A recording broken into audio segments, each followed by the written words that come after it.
Um, I don't know if anyone's watching, probably not. And I've never done this before. We're doing a live video because I am at the airport picking up my Land Cruiser, and I can see it over there. It's right down there.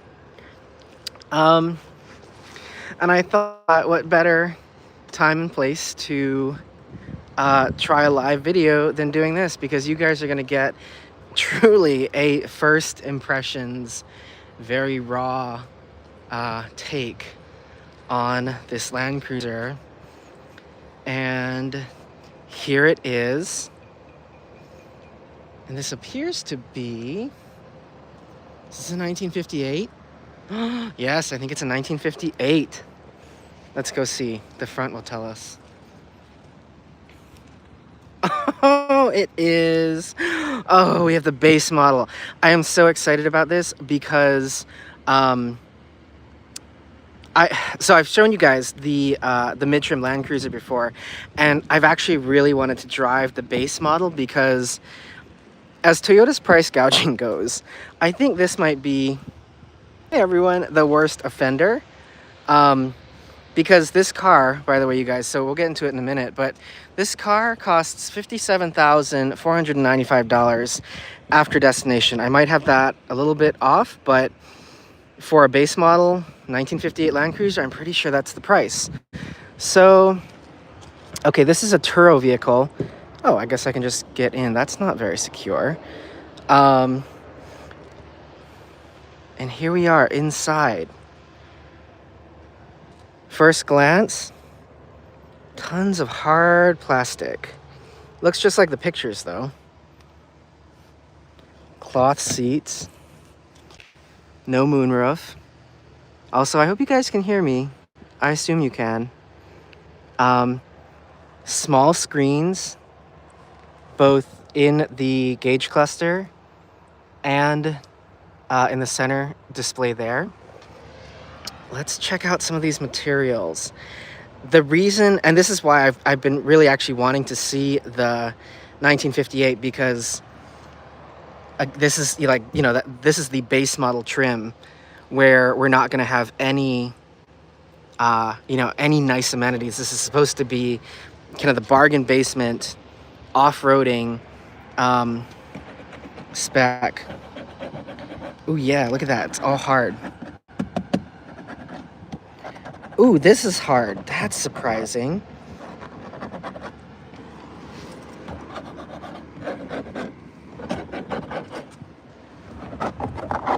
Okay, so all down the door card, hard plastic, hard black plastic.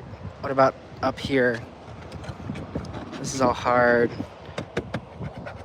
This is hard. This part is padded though. Steering wheel. Oh, this looks like it's Softex or leather wrap. That feels actually much more like leather. I like the Land Cruiser steering wheel. And these appear to be the same kind of fabric seats I had in my base model Prius, which is actually quite nice. And I like this fabric a lot more than what's in some of the other truly base model cars. But yeah, still got all the buttons. As you guys may know, I love all my buttons. So yeah, this is an ice cap, so truly base model. I also just saw, never done a live stream before, you guys, so pardon if I'm missing anything, but I did see a comment come through that said doesn't matter how on price gouging, matters about depreciation. I have thoughts about that with this car because these are readily available on the lots, and it seems like people are looking at how much these cost, and everyone is choosing to buy the the higher trim model. There's a car pulling in. They're probably gonna think I'm insane. I am insane. So depreciation wise, it'll be interesting to see, what happens with these. Also, I don't know where the, oh, there's the key. Okay, cool. What about this side? Okay, this is soft. This is padded soft, not like leather wrapped or anything, but soft. This is hard. This is hard. And same down the door. Let's take a look at the back. and I'm gonna get in the car after this because the people behind me. Hey, we have. Why do we have a 3-zone climate control in this base model Land Cruiser, but you don't get that standard in the GX anymore? Well, that's interesting. Obviously, this is going to be all hard too if the front is. Sorry, we're at the airport. There's plane noise everywhere. Here's that.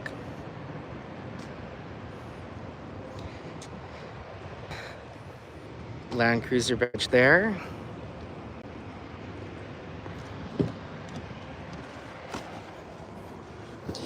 And we have my least favorite thing in the world, Predator steps. I hate those things. Okay, here we are inside. I don't think I can zoom you out using YouTube Live. And yeah, you know, I actually don't hate that. Let's start this car up and see what we're working with. Okay, so this is a relatively new car. It's got 5,900 miles on it. Here's the small gauge cluster, which, by the way, I actually prefer this because if you watched my Camry video, you may have seen what a disaster that the 12.3-inch digital gauge cluster in the new cars is. So I'm okay with that. This is basically, if you have any new Lexus product, so NX, RX, I think TX may also have the small screen. That's basically what you're going to get in a Lexus car anyway. There's our Experience Drive Connect screen. Very chintzy. Not very demure. Yeah, we've got dual zone climate control. These are the same buttons that we see in Prius, Camry, etc. I really like them because how easy that is to mess with your climate control. We've got, I think this is the RAV4 shifter. Buttons down the center. Our controls for 4-wheel drive. Love all my buttons. And this gloss black piece is actually quite nice.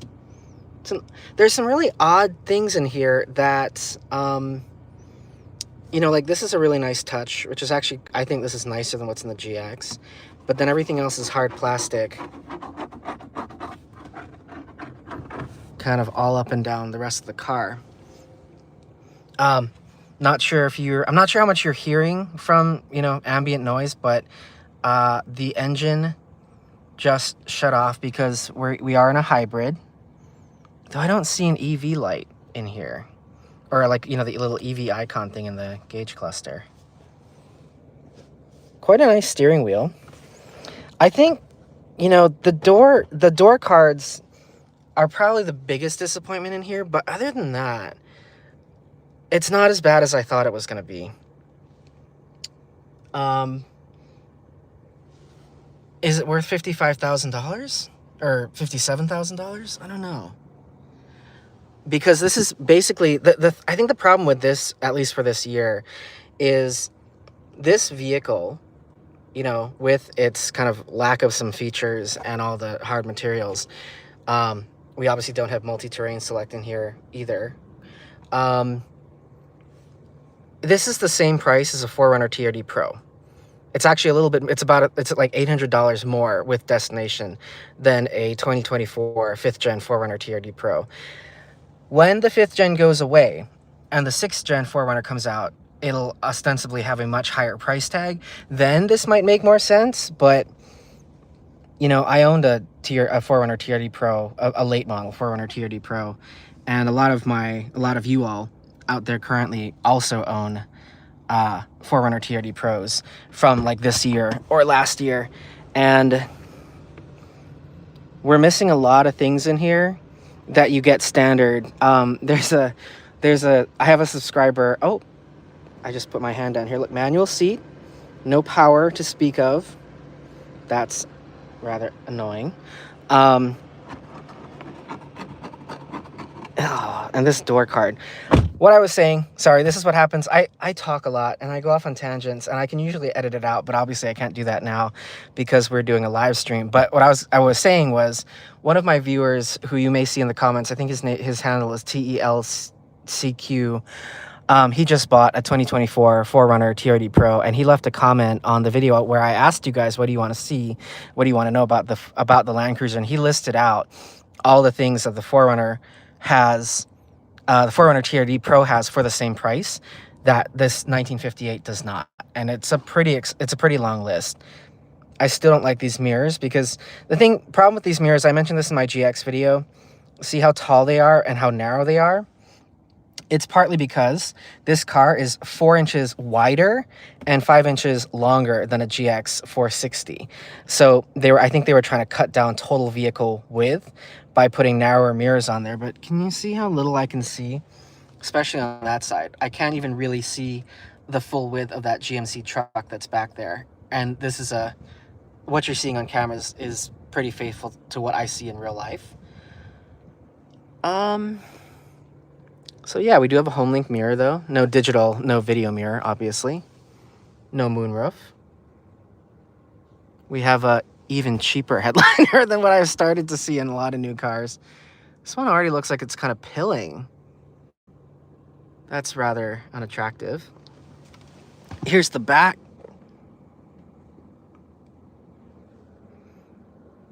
This, you know what's funny? Is it's appropriate that I'm renting this car because this feels like a rental car. And I don't necessarily mean that in a bad way, but hello, manual seat. $57,000 car with a manual seat. No thigh bolster as well, or extending thigh cushion. That's what you do get on the mid-trim. Manual adjustment. So, no memory there either, obviously.